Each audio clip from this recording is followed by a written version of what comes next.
রাজশাহী জাহাঙ্গীরনগর বিশ্ববিদ্যালয় এবং খুলনা প্রকৌশল ও প্রযুক্তি বিশ্ববিদ্যালয় সহ 5টি সরকারি বিশ্ববিদ্যালয়ে নতুন উপাচার্য নিয়োগ দিয়েছে সরকার।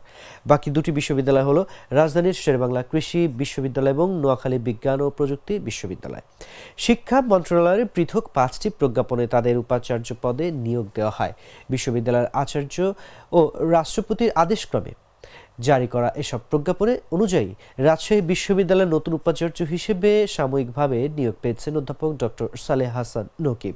তিনি বিশ্ববিদ্যালয়টির পদার্থবিজ্ঞান বিভাগের অধ্যাপক। জাহাঙ্গীরনগর বিশ্ববিদ্যালয়ের নতুন উপাচার্য হিসেবে সাময়িকভাবে নিয়োগ পেয়েছেন অধ্যাপক ডক্টর মোহাম্মদ কামরুল আহসান। তিনি বিশ্ববিদ্যালয়টির দর্শন বিভাগের অধ্যাপক। শেরেবাংলা কৃষি বিশ্ববিদ্যালয়ের উপাচার্য পদে নিয়োগ পেয়েছেন বিশ্ববিদ্যালয়টির এন্টোমোলজি বিভাগের অধ্যাপক ডক্টর মোহাম্মদ আব্দুল লতিফ। কুয়েটে নিয়োগ পেয়েছেন মেকানিক্যাল ইঞ্জিনিয়ারিং বিভাগের অধ্যাপক ডক্টর মোহাম্মদ মাসুদ। বিশ্ববিদ্যালয়টির আইন অনুযায়ী 4 বছরের জন্য তাকে নিয়োগ দেওয়া হয়েছে।